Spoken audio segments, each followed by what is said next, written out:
Welcome to Smart Questions.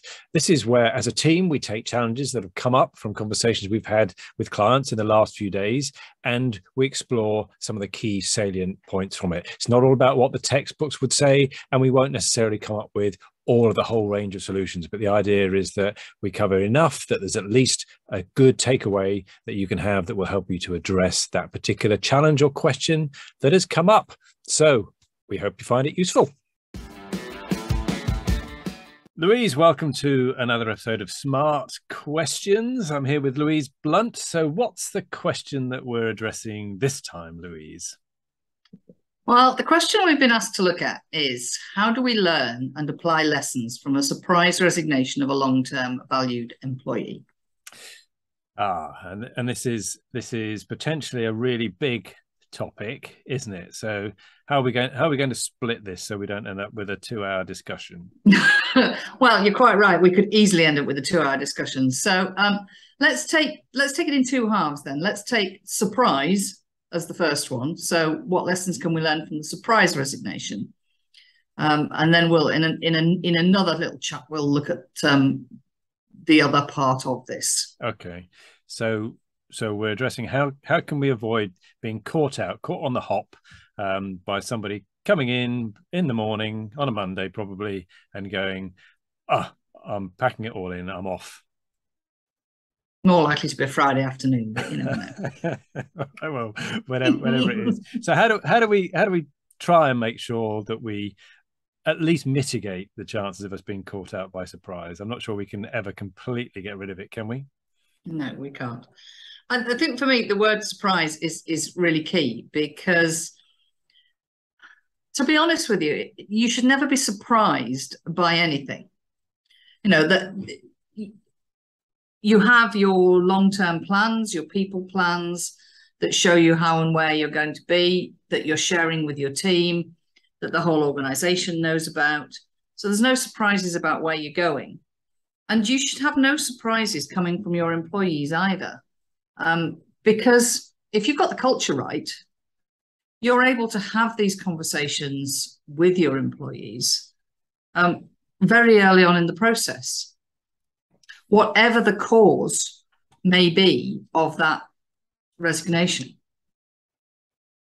Yes. So culture in itself is a big thing. So what are one or two of the practical things that we can do then, do we think, to try and make sure we're encouraging people to be open and transparent and raise some of their concerns that they might have? So the important thing is having a mechanism, both formal and informal, and developing the culture of the business to such a point that people are not afraid to come and say, either I'm unhappy about this, or something's going wrong, something's gone wrong for me. Is there anything we can do to sort it out? Or alternatively, have that situation where they can come to talk about a change in circumstances or a potential change in circumstances, because the earlier you catch it, the less of an impact it has on the business, either way. So from an unhappiness point of view, is there anything you could or should, and just because you can doesn't mean you should, is there something you could or should do to change the unhappiness and retain that employee? From a circumstance point of view, obviously, the earlier you find out that somebody is going to leave because they have to, the more you can control the new recruitment, the messages to employees. Because one of the key things for me is if somebody suddenly surprises you with a resignation and they're a key employee, what are the ripples that are going to go through the organization? Because sure as eggs is eggs, there will be all kinds of rumors and counter rumors and sort of questions going around that may or may not be even remotely correct. So the sooner in the process you can catch either of those two, the better you can handle it from a point of view of the individual concerned and the business itself and the other employees within the organization. And I think it very much depends on the organization, how you do that, whether you put something in the diary every month and say, you and I are going to meet, or whether you have a slightly more open door policy. If you have a slightly more open door policy, then as a manager or business owner, you need to have a structure behind you that reminds you, I haven't spoken to X for some time. Yeah. So you do need to have that structure of your own to say, well, if you have it on an informal basis, you've thought, hang on a minute, I haven't spoken to them informally for a couple of months. Yeah. Therefore, I need to initiate this conversation. That's always my worry. You find that you've gone several months and you think, oh no, I haven't done that. So my preference, as you said, it's up to everybody how they do it. My preference is that for certain key individuals, at least, that we've got a quarterly catch up in place where we can maybe get off site. We're not talking about necessarily the business metrics and things like that, performance metrics, but we're talking very much about, have you got everything you need to be doing your job properly? Is there anything else that we need to be doing to help you? Those sort of things. So it's an off-site, and although it's pre-organized, it's then a fairly flexible and open type discussion that's not got any well, ideally no feeling of I need to say the right thing at this session. One thing that you just reminded me of a conversation I had this morning about people and cohesive teams. Now, often we think it's to do with the employee, so the employee has to make all the moves and do all of the sort of coming to the business, as it were. But actually, it is fundamentally important in building any cohesive team that the business really asks itself, how am I supporting my employees? What am I doing to make sure that they can deliver what I want them to in the most effective way? Yep. So it's not just about making demands and setting KPIs for the individual themselves. The organization also needs to have some measures for itself on how it is engaging with employees and how it's improving the whole environment for them to allow them to perform at their optimum.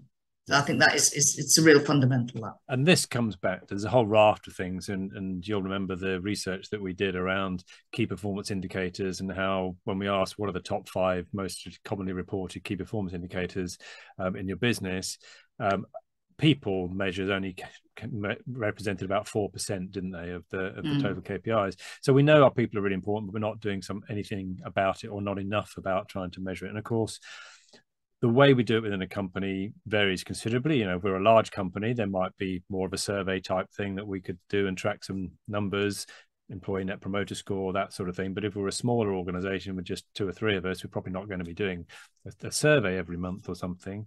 But nevertheless, there are those, we need to think about that and finding a way to keep our finger on the pulse as to how people are thinking. So we might like to think of things like the Gallup 12 questions. By all means, go and have a look. Anybody listening wants to, just go and search the Gallup 12 questions. But there are a set of questions that you could either ask in a survey anonymously, or you could do actually more sort of one-to-one and just bring them up within a discussion. But it is some of those questions about, do you have everything you need to better do your job properly, but also moving up the hierarchy to, you know, do they feel that there's progression opportunities and all of those good things. So they're a great way to get a bit of a handle on it and to start a discussion, perhaps, you know, even quite informally with somebody, to tease out some of those aspects. And of course, if you build that into your quarterly rhythm, then you've got that opportunity to then maybe pick on 1 or 2 aspects each quarter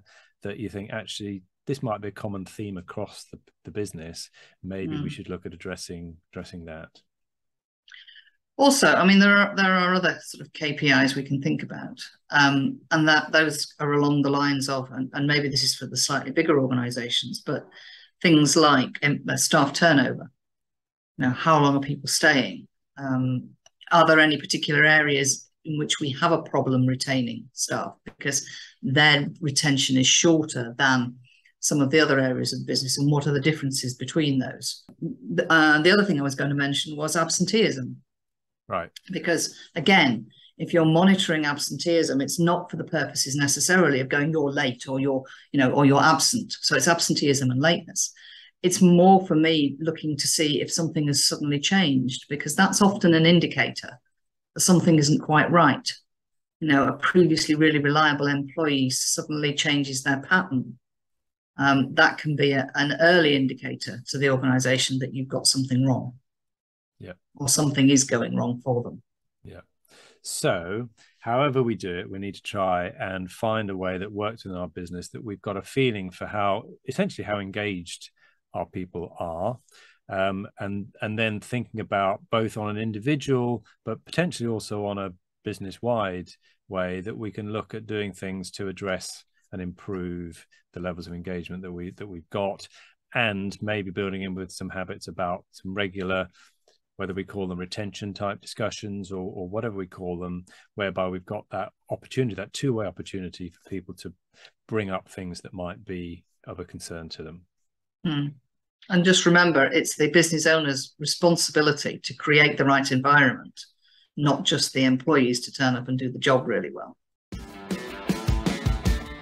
If you found that useful, imagine what it'd be like coming along to Scale Up Club, where you'll have other business owners that will be raising challenges, but helping you to address your challenges on an ongoing basis. So just look in the description and the comments to find out how you can come along to the next Scale Up Club. And also, why not have a look at my book, The Entrepreneurial Scale Up System? You'll find the answers to all sorts of questions in there, along with that system of how to scale up your business. So hopefully look forward to seeing you soon.